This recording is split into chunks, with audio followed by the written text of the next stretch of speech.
Olá, sejam bem-vindos ao meu canal. Hoje o tema do vídeo é Formei. E agora? Como aquela música antiga já de um grupo de acadêmico roda pela internet que fala: Dormi interno e acordei doutor. É, exatamente. E com grandes conquistas vem grandes responsabilidades, principalmente quando a gente está falando da carreira médica. É uma carreira que exige muito de nós, muita responsabilidade, até porque estamos lidando com a vida de outra pessoa, com os familiares daquele paciente. Então, é uma profissão que exige bastante responsabilidade, tá? E aí, o que eu quero trazer nesse vídeo de hoje? Quero trazer algumas dicas do que eu fiz quando eu estava formando, como foi mais ou menos esse período da minha vida, e eu espero que isso acrescente alguma coisa e possa ajudar vocês nesse momento da vida, tá bom? Então vamos lá. Primeira dúvida que eu ouço muito é: será que eu devo trabalhar ou eu devo ir estudar focando totalmente nas provas de residência? Bem, na minha época, eu tentei conciliar os dois, porque eu formei no meio do ano. Então, as provas de residência só seriam ao final do ano da minha formatura. Então, eu acabei indo trabalhar e estudar. O que eu faria hoje? Qual o conselho que eu passo, sempre tentando levar para vocês que não cometam os erros que eu cometi, claro. Então, o que eu poderia aconselhar seria, se possível, tentar só estudar para a prova de residência, né? Então, se você ainda mora com seus pais, se você não tem nenhum tipo de dívida, tipo fiéis, que você vai pagar, que você tente então ficar apenas estudando e se dedicar ao máximo para a prova de residência. Porque é um processo caro. Às vezes você vai fazer prova em outra cidade, e aí tem passagem, tem hotel, tem a inscrição na prova. Então, é um processo caro, o próprio cursinho preparatório para a prova de residência. Então, não vale a pena você fazer só por fazer, viajar só por viajar, se você não estiver preparado para fazer aquela prova, tá? Mas nem sempre é a realidade das pessoas. Então, as pessoas querem trabalhar ou precisam trabalhar. Então, se for o seu caso, você terá inúmeras oportunidades de oferta de trabalho. Terá inúmeras ofertas de trabalho, porque normalmente a área da saúde é muito difícil que a pessoa fique desempregada, né? Não quer dizer que você vai ter um emprego com uma boa remuneração, mas com certeza você vai ter várias oportunidades de emprego, tá? Eu anotei algumas aqui para não esquecer, de falar de todas, tá? Uma outra dica que eu posso passar para vocês é: se você for trabalhar, você tem que trabalhar com foco em fazer um pé de meia ali para os primeiros meses da residência, porque a gente já sabe que o salário da residência não é lá grandes coisas, ainda dependendo do lugar onde você vai morar. Às vezes o salário vai todo para sua moradia, né? E normalmente a pessoa não tem só isso de despesa, né? Ela tem mercado, ela tem luz, ela tem internet, às vezes água, tem despesa ali com combustível do carro, enfim, a gente precisa de algumas coisas mínimas para poder sobreviver. Então, você tem que pensar que nem sempre aquele salário da residência vai conseguir cobrir todas as suas despesas. E aí, às vezes, durante a residência, você tem que trabalhar para cobrir seus gastos, ou você já faz um pé de meia, já se organizando para esse período. Dependendo também da residência que você fizer, a carga horária é muito alta, então talvez você não tenha tempo para trabalhar por fora, para fazer um extra, um salário adicional ali, ou até mesmo você tem pressão dos staffs para você ter dedicação exclusiva para aquele serviço.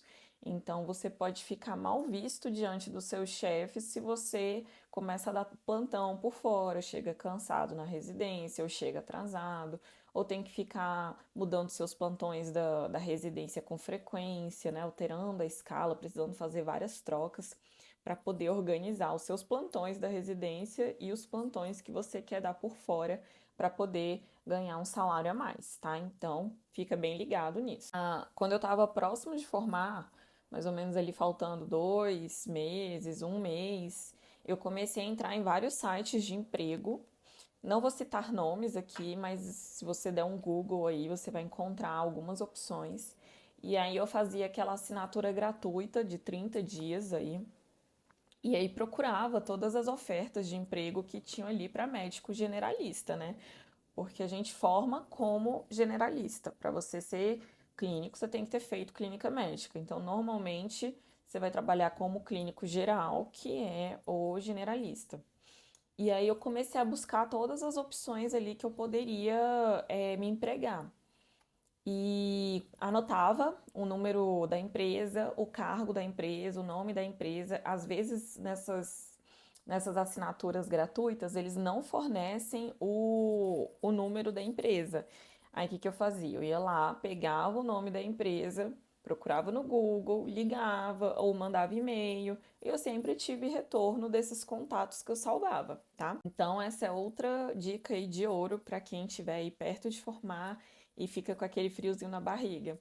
Mas assim, é óbvio que você acaba conseguindo mais oportunidades de plantão, seja em hospital público ou em hospital particular. E aí acaba sempre que um amigo seu entra e aí esse amigo te convida ou te indica para você ir lá trabalhar. Então, a rede de plantão ela é um pouco mais facilitada por isso. Porque você sempre vai ter um conhecido que está naquele determinado local, que está precisando de alguém para sexta-feira à noite. E aí surgem essas oportunidades. Mas aí uma coisa que eu tenho que dizer é, a legislação brasileira, ela permite que o médico formado, ele trabalhe em qualquer área, desde que ele tenha conhecimento para isso. Ah, então se eu formar e quiser fazer uma neurocirurgia, eu posso? Pode. Você tem conhecimento para isso? Não tem, tá? Então tudo pode, mas nem tudo te convém. Lembra disso sempre, tá?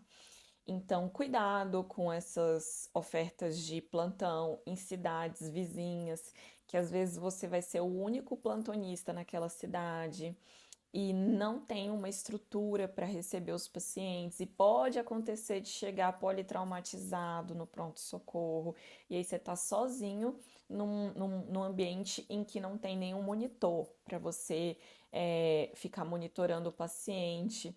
São locais realmente muito precários, então cuidado com esse tipo de local, porque o CRM ele condena o médico que aceita plantão nesses ambientes, porque você deveria ser o responsável por ir na unidade e ver se aquela unidade está equipada com o mínimo para você trabalhar. Se não está, o culpado é você que aceitou o trabalho. Então, fica atento nisso, tá? E outra coisa que eu também não sou a favor é de médico recém-formado que pega plantão em UTI, tá? UTI é um ambiente seríssimo ali, é o último local que o paciente tem alguma chance de sobreviver. Então, ele precisa de cuidados intensivos. Então, normalmente tem que ter experiência naquele paciente. É, por exemplo, eu tô com 8 anos de formada, eu fiz cirurgia geral, eu trabalhei 5 anos no pronto-socorro de um hospital particular aqui em Brasília. Só que já tem muito tempo que eu não faço plantão, então eu não poderia simplesmente cair de paraquedas numa UTI achando que eu estou preparada para isso. Eu não estou, tá? A gente tem que ter a humildade de saber os nossos limites para não prejudicar a vida do próximo. Então, prudência em primeiro lugar.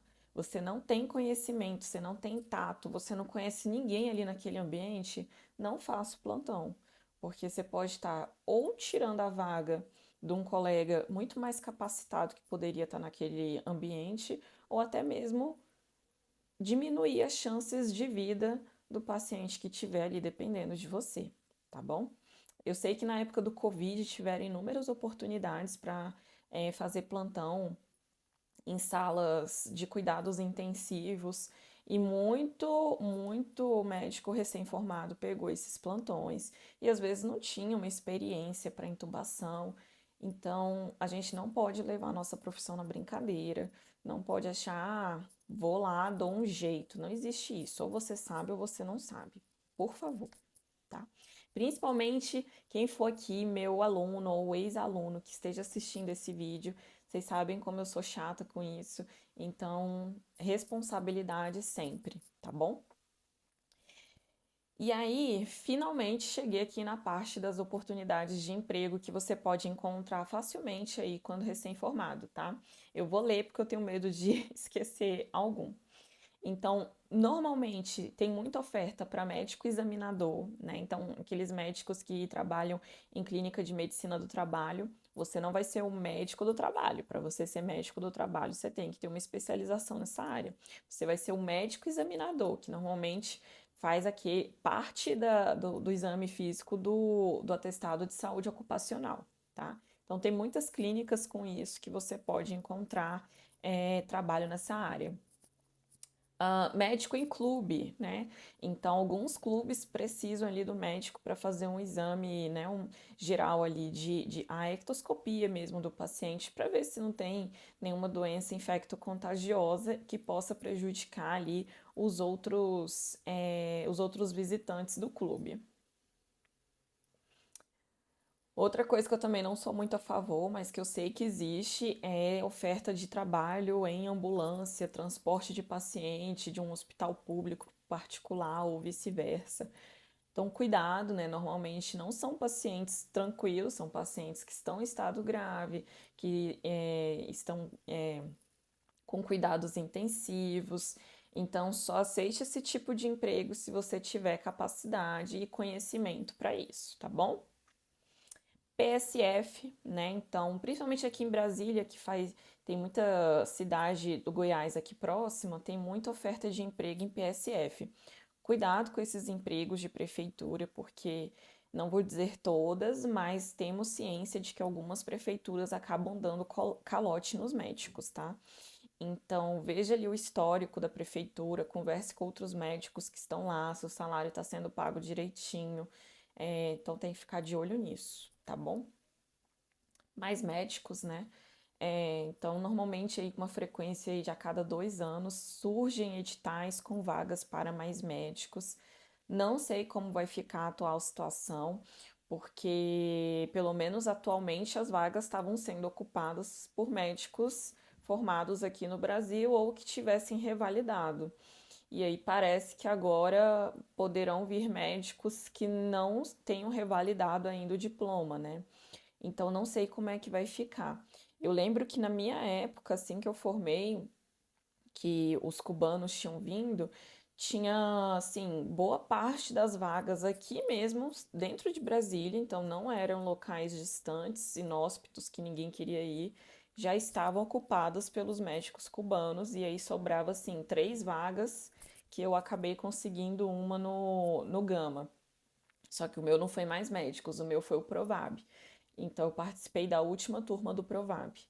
E aí eu não sei como é que vai ficar agora, é acompanhar e ver como é que vai ser, tá? Aqui em Brasília, então, tem o IGES também acaba soltando aí editais de para chamar médico clínico geral para pronto-socorro, então é uma opção. Tem concurso, né? O concurso também tem vaga para pronto-socorro, para UPA, e aí acaba enquadrando a questão do generalista, que pode também concorrer a essas vagas, tá?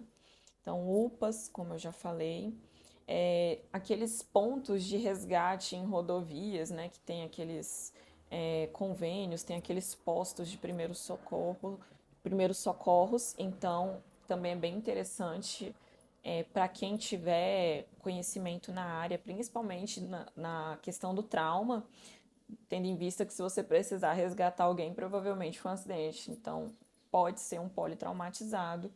Então não pegue esse tipo de emprego sem ter a CLS e a TLS atualizados, tá bom? Outra oportunidade, auditoria médica, então a parte mais burocrática. Então, auditoria médica vai ser aquele médico que vai estar ali pelo plano de saúde, autorizando ou glossando alguns pedidos de procedimentos, de consulta, de cirurgia, tudo avaliando ali se tem critério, se foi preenchido o relatório corretamente, o CID do paciente, os exames prévios do paciente. também consegui trabalhar nessa área. Trabalhei tanto no Banco Central, no Bacen, como médica auditora, como também na Oi, também trabalhei como médica auditora. Plantão em clínica psiquiátrica. Você não vai dar plantão como psiquiatra, claro que não. São plantões de clínico para caso tenha alguma intercorrência com pacientes que estão internados em clínicas psiquiátricas. Não sei dizer como é que está a oferta atual, porque já tem um bom tempo que eu não faço esse tipo de trabalho, mas na minha época havia essa possibilidade. Consultório em clínica popular, então hoje em dia, né, uma febre de clínica popular em todo o país e com certeza vai ter vaga aí para clínico geral, tá? E UTI que eu já falei. Bom, então é isso, né? Esse vídeo ficou longo porque é muita coisa para ser dita mesmo. Espero que tenha acrescentado alguma coisa para você. Se acrescentou, eu vou pedir para você deixar a sua curtida e se quiser se inscrever no canal, seja muito bem-vindo. E por hoje foi isso. Tchau, tchau.